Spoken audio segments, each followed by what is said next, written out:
Preston walked into the Diamond Gala with a mistress on his arm and a smirk on his face, convinced he was the king of the world. He treated his wife Vivian like a ghost, someone to cook his meals and stay hidden while he played the big shot. But Preston made a fatal calculation. He didn't know that the exclusive invitation in his pocket wasn't just luck, it was a trap. He thought he was the guest of honor, but tonight he is just the entertainment. Because the woman he left at home doesn't just wash his shirts, she owns the very ground he's standing on. The rain lashed against the windows of the suburban colonial house in Greenwich, Connecticut. Inside, the atmosphere was even colder. Preston adjusted his silk tie in the hallway mirror, admiring the sharp cut of his tuxedo. It was a Brioni custom-fitted, costing more than most people's cars. He turned his head slightly, catching his profile. Perfect. He looked every inch the successful venture capitalist he pretended to be. "Vivian," he barked, not bothering to turn around. "Where are my cufflinks, the onyx ones?" Vivian emerged from the kitchen, wiping her hands on a simple cotton apron. Her hair was pulled back in a messy bun, and she wore a faded grey sweater that had seen better days. To anyone looking in, she was the picture of a weary, subservient housewife. "They are on the dresser, Preston, right where you left them last night," she said softly, her voice devoid of anger but heavy with fatigue. Preston scoffed, storming past her to grab the small velvet box from the side table. "I shouldn't have to hunt for things in my own house. You have one job, Vivian. One job. Keep this place running while I go out and build our future." Vivian watched him. Her eyes were dark, unreadable. "Is that what you're doing tonight, building our future?" Preston froze. He turned slowly, a cruel smile playing on his lips. "It's the Archdale Diamond Gala Vivian, the most exclusive event in New York. Tickets are $5,000 a plate. I'm meeting investors. Serious people. Not that you would understand the intricacies of high finance." He didn't mention that the second ticket in his pocket wasn't for her. It was for Tiffany, his 24-year-old assistant, with a taste for Cartier, and a laugh that grated on Vivian's nerves like sandpaper. "I see," Vivian said, "and I assume I'm not invited." Preston laughed, a harsh barking sound. "You look at you, Vivian. You're wearing a sweater from a discount rack. You wouldn't last 5 minutes in a room with the Rockefellers and the Vanderbilts. You'd embarrass me. No, stay here. Make sure the cleaning lady actually dusts the library this time." He checked his Rolex, a gift Vivian had bought him for their 5th anniversary, though he told everyone he bought it with his bonus. "I'll be late. Don't wait up." He grabbed his coat and stormed out into the rain. The heavy oak door slammed shut, shaking the picture frames on the wall. Vivian stood in the hallway for a long moment. The silence of the house settled around her. Slowly, she untied her apron and let it drop to the floor. She walked over to the mirror where Preston had just stood. She pulled the hair tie from her bun, letting her dark, wavy hair cascade over her shoulders. She reached into the pocket of her faded jeans and pulled out a phone. It wasn't the cracked iPhone Preston allowed her to have. It was a sleek encrypted device made of titanium. She dialed a single number. "Benedict," she said, her voice completely changing. The weariness was gone, replaced by a tone of icy command. "He just left. We are ready for you, madame." A crisp British voice answered. "The car is 2 streets over. Shall I initiate the security protocol for the gala?" "Yes," Vivian said, staring at her reflection. Her eyes were sharp, dangerous. "And Benedict. Make sure the security team knows not to stop Preston at the door. I want him inside. I want him to feel comfortable. I want him to climb as high as he can, so the fall breaks every bone in his body." "Understood. The board is awaiting your arrival. They are anxious to meet the majority shareholder of the Aurora Group in person finally. Vivian hung up. She walked up the stairs, not to the master bedroom she shared with Preston, but to the locked room at the end of the hall, the one Preston thought was storage. She keyed in a code. The door clicked open. Inside there were no dusty boxes. Instead, hanging in the center of the room, was a gown of midnight blue silk, hand-stitched with crushed diamonds that caught the dim light like stosurs. Beside it sat a jewelry case containing the heart of the ocean's rival, a sapphire and diamond set worth $12 million. Preston thought he was going to a party. He didn't realize he was walking into his own execution. The grand ballroom of the Archdale Hotel in Manhattan was a cathedral of opulence. Crystal chandeliers the size of small cars hung from the gold-leafed ceiling, casting a warm, expensive glow over the city's elite. Waiters in white gloves moved like silent phantoms, carrying trays of champagne and caviar. Preston stepped out of his leased Mercedes at the valet stand, feeling the rush of adrenaline. On his arm was Tiffany. She was wearing a bright red dress that was a little too tight, a little too short, and entirely too loud for an event of this caliber. But Preston didn't care. She was young, she was blonde, and she looked at him like he was a god. "Oh my God, Preston," Tiffany squealed, clutching his arm. "Look at those lights. Is that the mayor?" "Keep your voice down, Tiff," Preston muttered, though he puffed his chest out. "Act like you belong here. I'm a VIP." He straightened his jacket and walked toward the entrance. The security guard, a towering man with an earpiece, looked down at the guest list. "Name, Preston Sterling," he said, confidently using his middle name as a surname, a habit he developed when trying to sound old money. +1. The guard scanned the list. He paused. He looked at Preston, then at the tablet, then back at Preston. A strange look crossed his face, almost like pity. "Right this way, Mr. Sterling. You have a table near the front." Preston smirked at Tiffany. "See near the front. That's power, babe." They swept inside. The room was already buzzing. Preston scanned the crowd, desperate to lock eyes with anyone important. He spotted Grant Holloway, a rival investor who had beaten him out of a tech deal last month. Grant was talking to a group of elderly men in tuxedos. Preston steered Tiffany toward them. "Grant, good to see you." Grant turned his eyes, narrowing slightly, as he took in Preston and the flashing red beacon that was Tiffany. "Preston, didn't think you made the cut for this list. It's invite only for the founding members and their guests." "I have my connections," Preston lied smoothly. "This is Tiffany." "Charmed," Grant said dryly, barely looking at her. "We were just discussing the rumors about the Aurora Group. Word is the elusive owner is finally making an appearance tonight." Preston laughed. "The Aurora Group, please. It's probably some old guy in a wheelchair living in Switzerland. I heard the company is just a shell for money laundering." The group of elderly men went silent.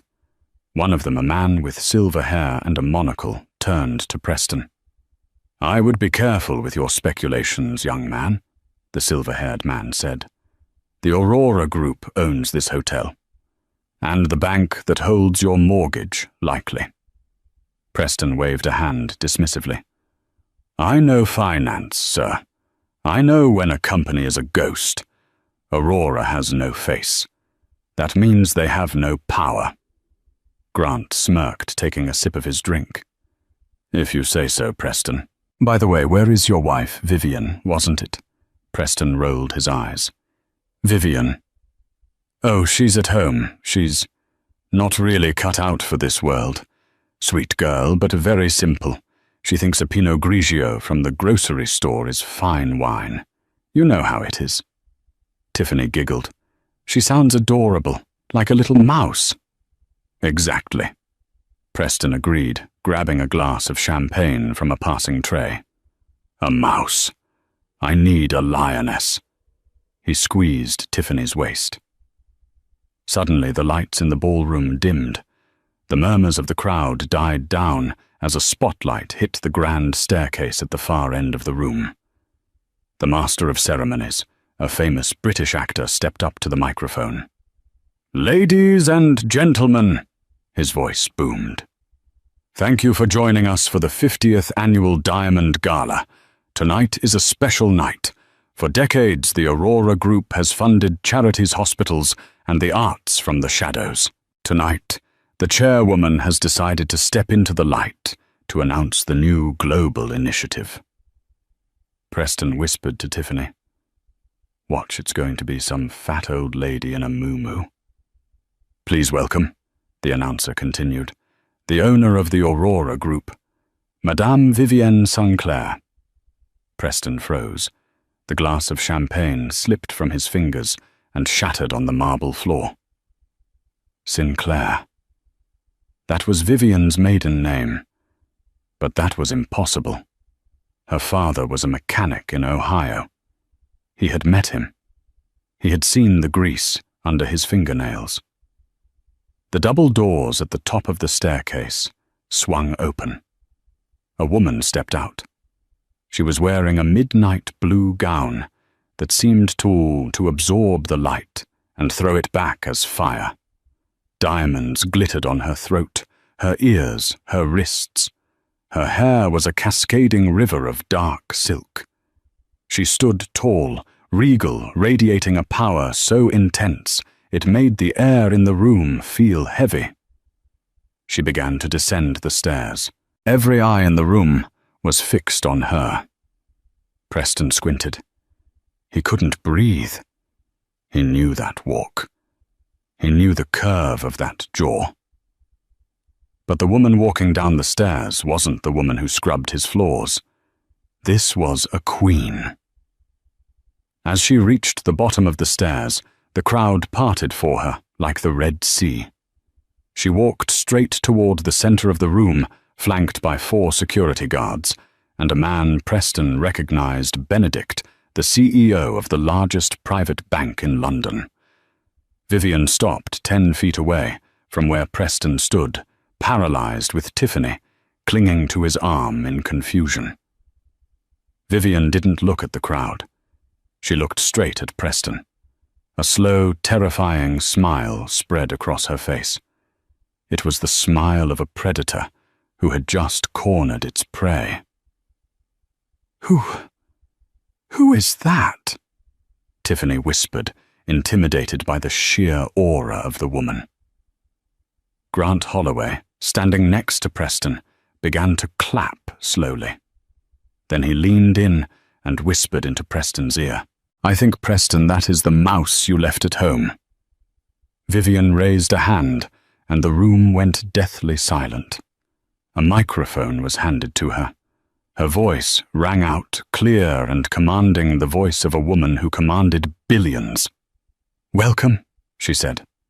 "I apologize for my lateness. I had some refuse to take out before I could attend." Her eyes never left Preston's face. The silence in the ballroom stretched taut as a piano wire. Vivienne's comment about taking out the refuse hung in the air, a toxic vapor that everyone inhaled, but no one dared to acknowledge. Preston's world tilted on its axis. He blinked rapidly, his brain desperately trying to reject the visual data it was receiving. It had to be a hallucination.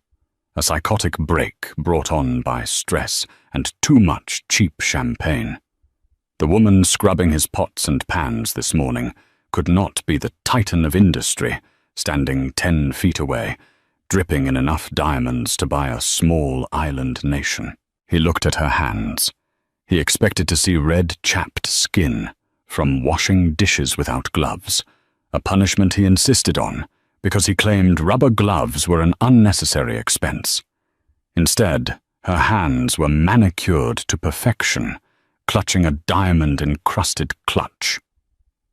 Vivian didn't move toward him immediately.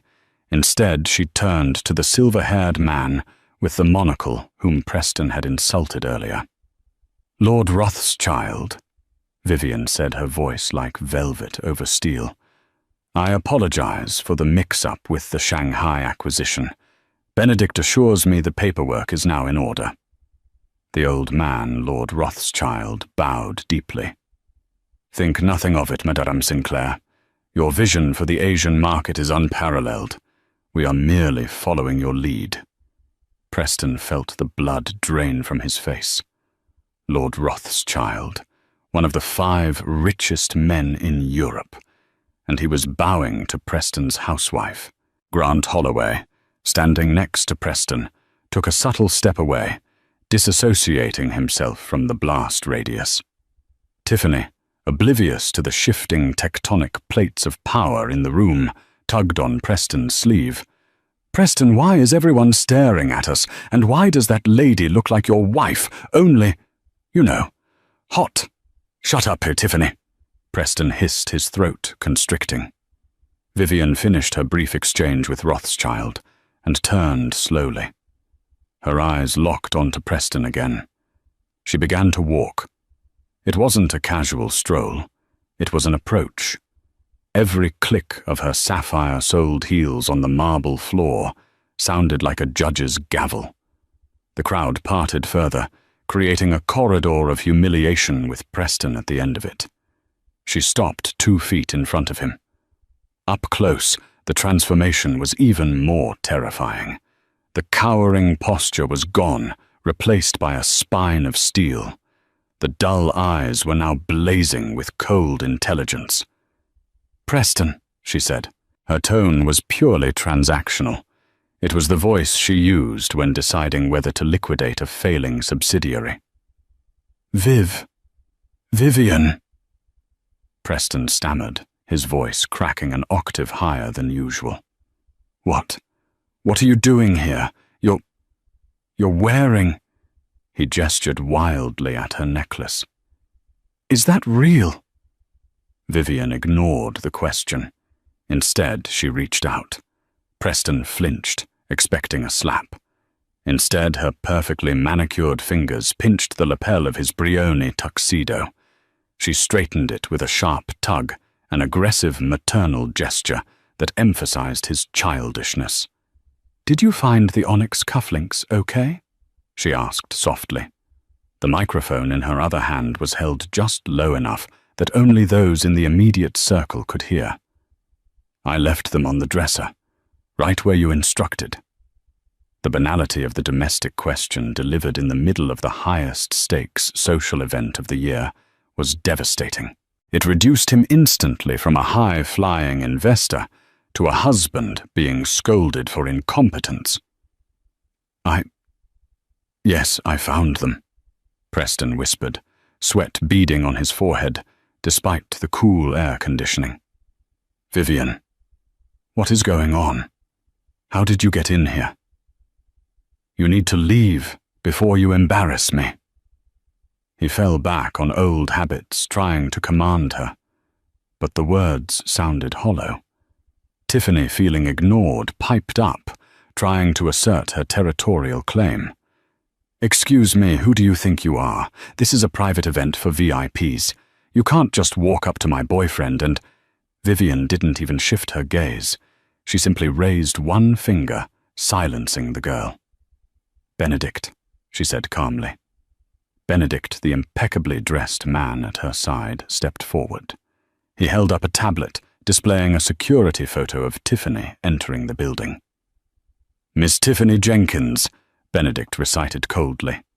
24 years old, currently employed as an executive assistant at Sterling Ventures with a salary of $80,000 a year, though payroll records indicate an attendance rate of less than 30%.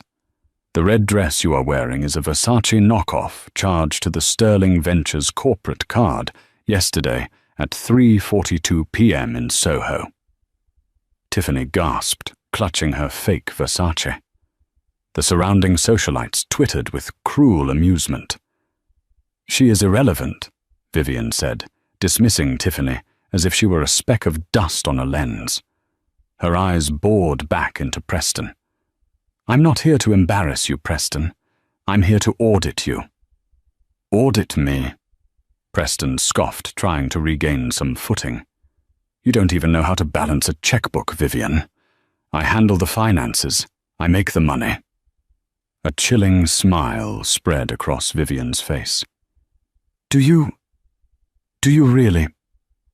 She turned away from him, walking toward the small stage that had been set up for the speeches. "Ladies and gentlemen, if you could take your seats, we have some business to discuss before dinner is served." Preston was frozen. He wanted to run to bolt for the exit, but his legs wouldn't cooperate. The security guards at the doors were looking at him now, not with respect, but with the professional vigilance reserved for a potential security threat. Grant Holloway nudged him. "I suggest you sit down, Preston. I think your wife is about to give the keynote address." Numbly, Preston allowed himself to be steered to a table right in front of the stage. It wasn't a place of honor. It was the defendant's chair. Tiffany sat next to him, anxiously checking her phone, likely realizing her sugar daddy was about to go insolvent. The ballroom darkened, save for the spotlight on Vivian. She stood at the podium, a figure of immense authority. "Thank you all for coming," Vivian began. Her voice amplified through the high-end sound system. "We are gathered here to celebrate success, wealth, and philanthropy. The Aurora Group has always operated in the shadows. My father, a brilliant mechanic from Ohio, taught me that real power doesn't need to shout. It just needs to work." Preston's head snapped up. Her father was a mechanic. He hadn't lied about that. But he had assumed the man died poor. "My father also invented a fuel injection component in the late 70s. Vivian continued, her eyes scanning the room. "He patented it. It's currently in about 60% of all combustion engines on the planet. When he passed, I inherited a modest fortune. I turned that fortune into an empire." A murmur went through the crowd. The injection patent. It was legendary among the older financiers. It was the kind of old money foundation that commanded instant respect. For the last 5 years, however, Vivian said, her tone hardening, "I have been conducting a social experiment of sorts. A merger, if you will. I wanted to see if a man could love a woman for who she was, not what she owned. So I played a role. I became the simple housewife. I let my husband Preston take the lead." Preston felt every eye in the room swivel toward the back of his head. They burned like lasers. "I gave him seed money to start his own venture capital firm, Sterling Ventures," Vivian said. She pressed a button on a clicker. The massive screen behind her, intended to display photos of starving children in need of charity, flickered to life. It displayed a complex corporate flow chart. At the top was Aurora Group. Below it, a dozen shell companies with confusing names like Nebula Holdings and Orion Acquisitions. At the very bottom, feeding off the scraps, was Sterling Ventures. Preston believed he was securing investments from diverse international clients, Vivian narrated dryly. In reality, every single dollar in his firm came from me funneling through these shells. I am his only investor. I am his only client. I am his only source of income. Preston stood up his chair, scraping loudly against the floor. "That's a lie. I closed the deal with Tokyo last month. $2 million. Sit down, Preston," Vivian commanded, her voice echoing off the walls. The authority in her tone was absolute. He sat. She clicked the button again. The screen changed to a bank statement. "The Tokyo deal," Vivian said, "funded by Orion Acquisitions, my company. You were negotiating with my lawyers, Preston. You thought they were Japanese businessmen because I hired Japanese actors to sit in the room while my legal team did the talking on speakerphone. You were too busy trying to impress them with your watch to notice they didn't understand financial jargon. Laughter rippled through the room. It was a cruel, sophisticated laughter. And speaking of the watch, Vivian said, clicking again. A credit card statement appeared. It showed the purchase of the Rolex. You told your friends you bought this with your bonus. I bought it for our anniversary. You told me it was too flashy and left it in the drawer only to wear it when you went out with your mistress. The screen cycled rapidly now, a montage of Preston's failures and lies. A receipt for the Brioni tuxedo he was wearing paid by an Aurora subsidiary. The lease agreement for his Mercedes guaranteed by Vivian Sinclair. A series of hotel bills for the St. Regis, always booked under Mr. Smith on Tuesday afternoons when he was supposed to be at board meetings. I have spent 5 years subsidizing your delusions of grandeur, Preston, Vivian said, her voice dropping to a quiet, deadly calm. I cooked your meals. I washed your clothes. I let you berate me for not dusting the library correctly, all while I was running a multinational conglomerate from my encrypted phone in the laundry room. She leaned forward over the podium, looking directly at him. You wanted a lioness, Preston. You got one, and you are starving her. She straightened up, addressing the entire room. Tonight was supposed to be Preston's big night. He told me he was meeting serious investors, and he is. She gestured to the tables surrounding Preston. The men and women sitting there, people Preston had assumed were just other rich guests, all turned to face him. Preston meet the board of directors of the Aurora Group, and over there the senior partners of the forensic accounting firm I hired 3 months ago. They have been tracking every penny you embezzled from the company account to fund your lifestyle and your assistant. Tiffany let out a small squeak and tried to scoot her chair away from Preston, but she was boxed in. This isn't a gala for you, Preston, Vivian said, delivering the final blow. This is your performance review, and I regret to inform you that your contract is being terminated effective immediately, with extreme prejudice. The air in the ballroom was no longer filled with the scent of expensive perfume and truffles. It reeked of Preston's desperation. He sat in the chair, his hands gripping the armrests so tightly his knuckles turned white, resembling the bones of a skeleton. Vivian descended from the stage. She didn't return to Preston immediately. Instead, she signaled to a man sitting at table 4, a table Preston had dismissed earlier, as administrative staff, because they weren't wearing tuxedos. They were wearing sharp grey suits, the uniform of the executioners.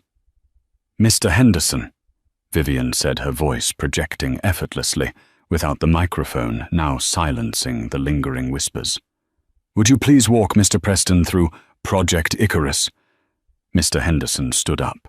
He was a man who looked like he had never smiled in his life. He adjusted his wire-rimmed glasses and picked up a thick leather folio. He walked over to Preston's table, placing the folio down with a heavy thud that rattled the silverware. Project Icarus, Henderson began, his voice dry and papery, is the internal designation we gave to your file, Mr. Well, we'll get to the name in a moment. It refers, of course, to the man who flew too close to the sun. Preston found his voice. It was raspy weak. You can't do this. This is entrapment. I demand a lawyer. You have a lawyer, Henderson said calmly. He's sitting at table 9. He works for us. In fact, the retainer you paid him last week that came from the Aurora Group's legal defense fund, which you unauthorizedly accessed. Essentially, you paid your lawyer with your wife's money to defend yourself against your wife. A ripple of dark laughter moved through the room. Preston looked toward table 9. His lawyer, a man named Davis, simply raised a glass of wine in a mock toast and looked away. Henderson opened the folio. Let's discuss the business trips. Shall we? October 14th. You claimed you were in Chicago meeting with the Board of Trade. Expense report filed for $500 for airfare, hotel, and client entertainment. Henderson pulled out a glossy photograph and laid it on the table in front of Preston. This is a photo of you and Miss Tiffany Jenkins at Disney World on October the 14th. You are wearing Mickey Mouse ears.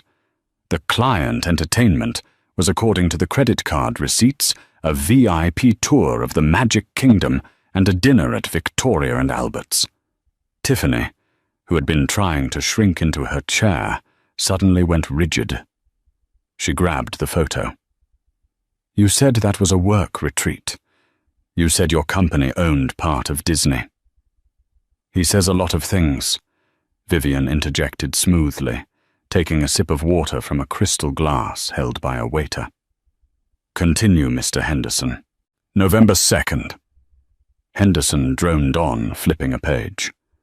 The Tech Summit in San Francisco, $8,000 billed. However, the GPS tracker on the company car, which you lease but we own, showed the vehicle never left the state. It was parked for 3 days at the Foxwoods Resort Casino. Henderson dropped a stack of casino chips onto the table. They clattered loudly. You lost $7,000 at the roulette table betting on red. It came up black. A metaphor for your life, really. Preston was sweating profusely now. The makeup he wore for the cameras, he always insisted on a little powder before big events, was running down his collar. I was networking.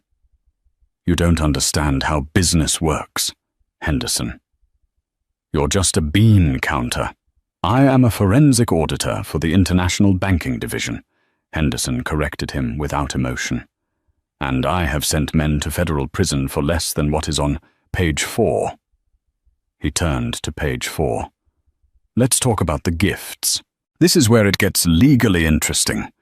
You see, embezzlement is a crime, but tax fraud, that's where the government gets involved. Henderson pointed a long, bony finger at Tiffany's neck. That necklace, Henderson said. The Cartier diamond pendant. You listed it in the company ledger as computer hardware, server upgrade. Cost $12,500. Tiffany touched the necklace protectively. It's real. He bought it at the Fifth Avenue store. He bought it, Henderson agreed, with a company card registered to a non-profit subsidiary dedicated to feeding orphans in Sudan. Technically, Miss Jenkins, you are wearing the food budget for an entire village around your neck. The room gasped. The cruelty of it was tangible. Tiffany looked down at the diamonds as if they were burning her skin. She fumbled with the clasp, trying to tear it off. Get it off me, she shrieked, throwing the necklace onto the table. I didn't know. He told me he was rich. He told me he was a self-made millionaire. He is self-made, Vivian said, stepping closer. Her shadow fell over Preston. He made himself into a criminal. But the best part, the absolute pièce de résistance, isn't the money, Preston. It's the identity. Preston looked up at her, his eyes pleading. Vivian, don't. Please. Not that. I'll sign anything. I'll leave. Just don't. Vivian smiled, but it didn't reach her eyes. Mr. Henderson. Henderson pulled a final document from the folio. It was an old, yellowed piece of paper, a birth certificate. Ladies and gentlemen, Henderson announced to the room, we have been addressing this man as Preston Sterling, a fine aristocratic name. Sounds like old money, doesn't it? Sterling. Solid. Valuable. He held up the paper. But there is no Preston Sterling. Legally, this man changed his name 4 years ago. Before that, he was known as Preston O'Malley, a junior shift manager at a rental car agency in New Jersey, who was fired for renting cars to himself on the weekends. The humiliation was absolute. The veneer of the high finance guru wasn't just cracked, it was pulverized. He wasn't a fallen angel. He was a con artist who hadn't even conned anyone successfully, except the wife who allowed him to do it. O'Malley, Grant Holloway laughed from the next table. God, that explains the cheap shoes. I always wondered why a sterling wore loafers with rubber soles. Preston O'Malley sat amidst the wreckage of his fabricated life. The sterling facade had been his armor. Without it, he was just a small, greedy man in a suit he didn't own. Why? Preston whispered, his voice broken. Why did you let me go on this long? If you knew, why didn't you stop me? Vivian leaned down her face, inches from his. The scent of her expensive perfume, jasmine, and oud filled his senses. Because Preston, she whispered loud enough for the microphone to catch. I wanted to see how far you would go. I wanted to see if there was any bottom to your greed. And honestly, I was curious if you would ever, even once, say thank you. She stood up straight. You never did. The revelation of his true name seemed to break something fundamental in Preston. The arrogant posture collapsed. He slumped in his chair, a marionette whose strings had been cut. But survival instinct is a powerful drug. As the shock wore off, a feral panic set in. He looked around the room. The exits were blocked by security. The tables were filled with witnesses. He had no allies, except perhaps the one person he had dragged into the mud with him. He turned to Tiffany. She was currently scrubbing her neck with a napkin, as if trying to erase the taint of the stolen necklace. Tiffany, Preston hissed, grabbing her wrist. Tiffany, listen to me. You have to back me up. We can say Vivian approved the expenses. We can say she's lying. She's jealous. We'll sue her for defamation. Tiffany looked at him with a mixture of horror and disgust that was sharper than any knife. She yanked her hand away. Are you insane? She screeched. Her voice, usually a high-pitched coo, was now a shrill weapon. She has the receipts, Preston. She has the bank records. You told me she was a nobody. You said she was a dowdy little housewife who smelled like bleach. She stood up, turning to Vivian. Tiffany knew exactly where the power lay now. She was a survivor, a parasite looking for a new host, or at least a way to avoid being crushed.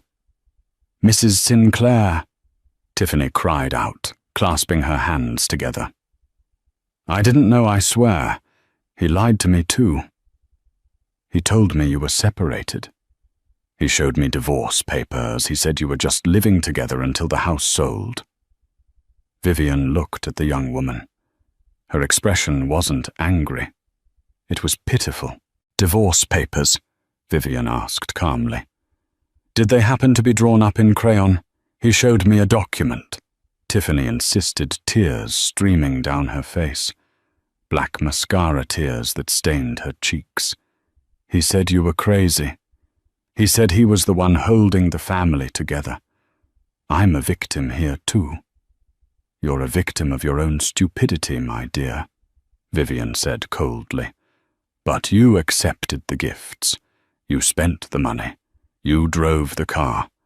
Ignorance is not a defense in a court of law, especially when you're spending the GDP of a small nation on handbags. Vivian snapped her fingers. 2 security guards stepped forward. Escort Miss Jenkins out, Vivian commanded, and hold her in the security office until the police arrive. I believe there are several counts of receiving stolen property we need to discuss with the authorities. No, you can't, Tiffany screamed as the guards grabbed her arms. She kicked and thrashed her red dress, riding up her dignity, vanishing completely. Preston, do something. Tell them, Preston. Preston didn't look up. He stared at the tablecloth, unable to meet her eyes. He let his mistress, the woman he had promised the world to be, dragged away screaming. When the doors slammed shut, the silence returned. Now it was just Preston and Vivian. You really are a coward, aren't you? Vivian said softly. You couldn't even defend her. You used her to boost your ego, and the moment she became a liability, you discarded her. Preston slowly lifted his head. His eyes were red-rimmed with madness. You planned this, he spat.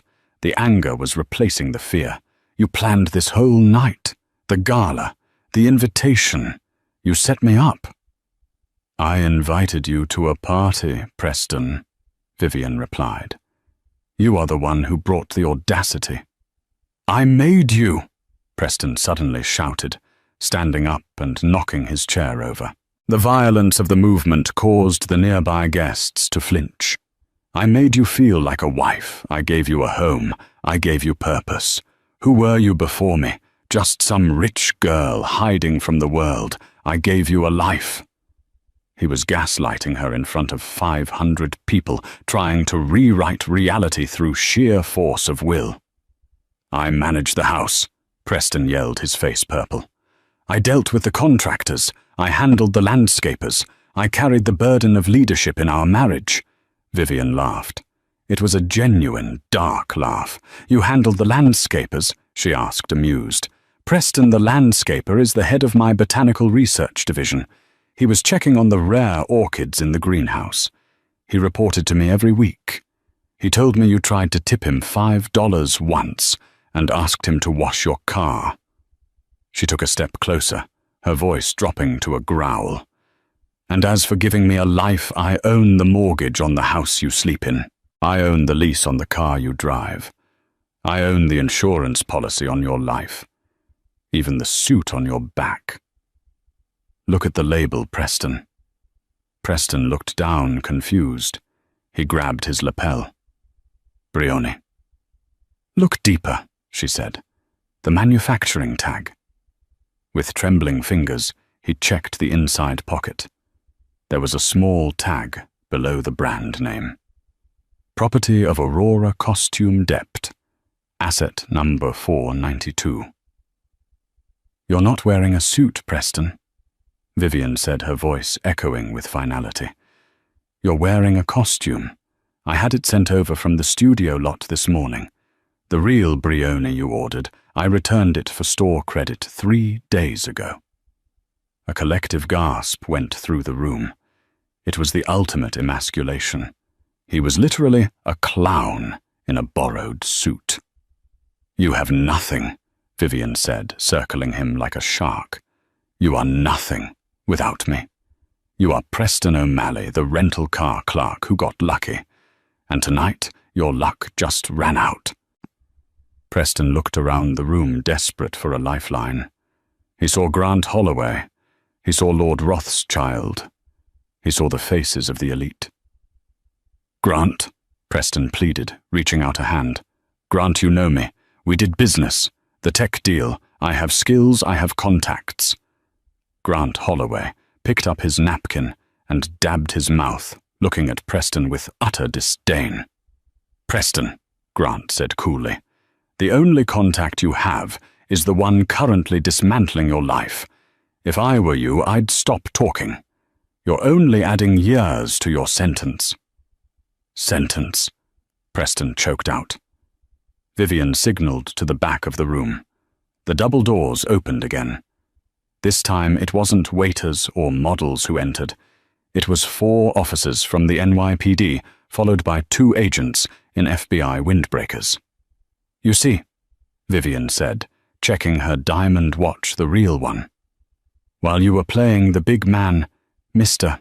Henderson was filing a formal complaint with the federal authorities regarding wire fraud, embezzlement, and corporate espionage. Since the servers you used crossed state lines, well, it's a federal case now. Preston's knees gave out. He collapsed back into his chair, but he missed the seat and hit the floor with a heavy thud. He sat there on the expensive marble, a heap of borrowed clothes and broken lies. Vivian, he sobbed, the tears finally coming. Vivian, please. I'm your husband. We took vows, for better or for worse. Vivian looked down at him. The lights from the chandelier reflected in her eyes, making them look like hard, cold diamonds. You broke those vows the moment you used our joint account to pay for a hotel room with Tiffany, she said. And as for better or for worse, she leaned down, whispering the final words into his ear, so only he could hear the death knell of his marriage. You certainly took the better, Preston. Now you get the worse. She straightened up and nodded to the FBI agents. He's all yours, gentlemen. Please be careful with the suit. I need to return it to the wardrobe department by Monday. The ballroom of the Archdale Hotel, usually a sanctuary of polite whispers and clinking crystal, had transformed into a theater of justice. The arrival of the FBI had shattered the last remnants of social decorum. 2 agents, looking like monolithic blocks of granite in their windbreakers, hauled Preston to his feet. He stumbled, his legs refusing to support the weight of his new reality. The man who had walked in expecting to be crowned king was now being handled like hazardous waste.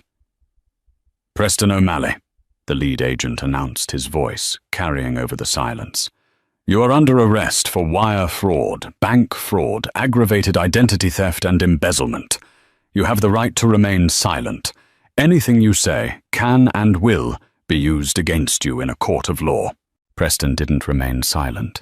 He couldn't. "Vivian!" he screamed, straining against the cuffs that bit into his wrists. Tell them it was a misunderstanding. I'm your husband. You can't let them take me." Vivian stood motionless. She watched the scene with the detached curiosity of a scientist observing a specimen in a jar. She didn't look angry anymore. Anger implied that he still had the power to hurt her. What she looked was relieved. "I am not your victim anymore, Preston," she said, her voice calm and final. "And I am certainly not your savior." As the agents began to drag him toward the exit, the crowd reacted. It started with a few flashes from smartphones, then more. Within seconds, a wall of light erupted. Every socialite, every CEO, every rival investor held up their phone to record the downfall of the fake Mr. Sterling. Grant Holloway stepped into the aisle as Preston was dragged past. He didn't offer a hand. Instead, he held up his glass of champagne. "Nice suit, O'Malley," Grant jeered. "Does it come in orange?" The laughter that followed was brutal. It was the sound of the pack turning on the weak wolf. Preston squeezed his eyes shut, trying to block out the flashes, the laughter, the ruin. He had spent his whole life terrified of being seen as poor, as lesser. Now he was something far worse. He was a joke. At the massive double doors, Preston dug his heels in for one last desperate attempt. He twisted his head back toward the woman standing alone in the center of the room. "I loved you," he lied, the desperation making his voice crack. "In my own way, I loved you." Vivian didn't shout back. She didn't make a scene. She simply reached up to her neck, unclasping the magnificent sapphire necklace, the heart of the ocean's rival. She held it up, the gems blazing under the chandeliers. "You didn't love me, Preston," she called out, her voice ringing clear. "You loved the reflection of yourself you saw in my money. But the mirror is broken." The agents shoved him through the doors. The heavy wood slammed shut, cutting off his wails. The silence that followed was heavy. The entertainment was over. Now the reality set in. 500 of the city's most powerful people were staring at Vivian Sinclair. They were re-evaluating everything they knew about the quiet woman who had stood in the shadows of a fraudster. Vivian took a deep breath. She smoothed the silk of her midnight blue gown. She turned to Benedict, who was standing respectfully at her side with a fresh glass of water. "Thank you, Benedict," she said softly. "A pleasure as always, madame," the banker replied, Shall I have the orchestra resume?" "In a moment." Vivian walked back to the microphone. She didn't look tired. She looked energized, as if a heavy parasite had been surgically removed from her spine. "Ladies and gentlemen," she addressed the room, "I apologize for the interruption to your evening. It is never pleasant to take out the trash in formal wear." A ripple of genuine, appreciative laughter went through the room. She had them. She owned the room now, not because of her husband, but because of her strength. However, she continued, her expression sobering, "Let this be a reminder. The Aurora Group stands for integrity. We support innovation, we support charity, and we support truth. We do not support liars. Tonight was about launching our new initiative for transparency in business. I believe I have provided a sufficient case study."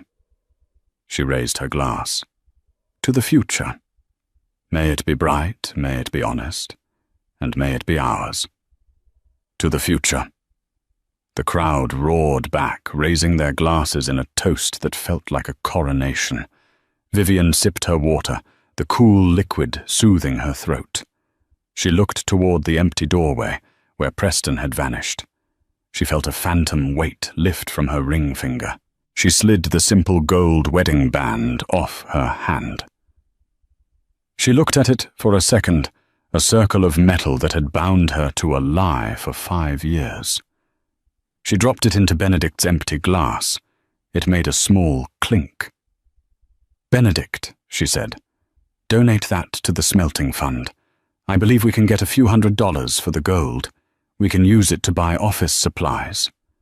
"Very good, madame." The music swelled. The gala resumed. But the hierarchy had shifted permanently. Vivian Sinclair was no longer the invisible wife. She was the queen of the board, and she reigned supreme. 6 months later. The visitation room at the Federal Correctional Institution in Otisville was stark grey and smelled of industrial cleaner and despair. Preston sat on one side of the thick plexiglass. He looked different. The fake tan was gone, leaving his skin sallow and pale. His hair, once perfectly coiffed with expensive gel, was thinning and limp. He wore a jumpsuit that was a dull, washed-out khaki. He picked up the black phone receiver. His hands shook slightly. On the other side of the glass sat Mr. Henderson, the forensic accountant. He looked exactly the same as he had at the gala grey suit, wire-rimmed glasses expressionless. "Where is she?" Preston asked, his voice raspy. "She said she would come. My lawyer said she would come. Madame Sinclair is currently in Tokyo." Henderson said, his voice tinny through the phone receiver. "She is closing the acquisition of the tech firm you failed to secure. She sends her regards and this." Henderson held up a document against the glass. Preston squinted. It was a finalized divorce decree. "She signed it this morning," Henderson explained. "You get nothing, of course. The prenuptial agreement you signed, which you thought was just standard paperwork for the house deed, was actually quite comprehensive. You forfeit all claims to assets, alimony, and properties." "I have nothing," Preston whispered. "I have no money for the commissary. I need things, Henderson. Toothpaste, soap, protection." "You have a debt, Mr. O'Malley," Henderson corrected him. "The court ordered restitution of $4.2 million. Your wages in the prison laundry, 12 cents an hour, will be garnished to pay that back. By my calculations, you will be debt-free in approximately 4,000 years. Preston slammed his fist against the glass. "This is cruel. She has billions. Why does she care about 4 million? Henderson put the document away and stood up. He looked at Preston with a flicker of something that might have been pity, but was probably just indifference. "It's not about the money, Preston. It never was. It's about the principle. You underestimated her. You thought she was weak because she was kind. You thought she was stupid because she was quiet. Henderson hung up the phone. "Wait!" Preston shouted, his voice muffled by the glass. "Don't leave me here, Henderson." Henderson didn't look back. He walked out of the grey room, leaving Preston alone with his reflection in the glass. A reflection of a man who had everything, threw it away for a cheap thrill and lost to the woman he never bothered to truly know. Outside the prison, a black limousine waited. Henderson climbed into the back seat. Vivian sat there, reviewing a file on her tablet. She looked radiant, wearing a cream-colored business suit. "Is it done?" she asked, not looking up. "It is done, madame," Henderson replied. He signed the final acknowledgement. Vivian turned off the tablet. She looked out the window at the bleak grey walls of the prison. For a moment, a shadow passed over her face, the memory of the love she thought she had. But it passed quickly, replaced by the warm sun of a new day. "Drive," she said to the chauffeur. "We have a gala in Paris tonight, and I hear the diamonds there are exquisite." The car pulled away, leaving the prison and the past in the dust, speeding toward a future that belonged entirely to her. Wow. Talk about immediate karma. Preston thought he was the king of the castle playing checkers, while Vivian was playing 4D chess the entire time. It just goes to show, never mistake silence for weakness, and never ever bite the hand that feeds you, especially if that hand is wearing a $12 million sapphire. Preston learned the hard way that when you build a life on lies, the truth doesn't just hurt. It destroys us. He lost his freedom, his dignity, and the best thing that ever happened to him, all because of his own ego. What do you think? Was Vivian's punishment too harsh,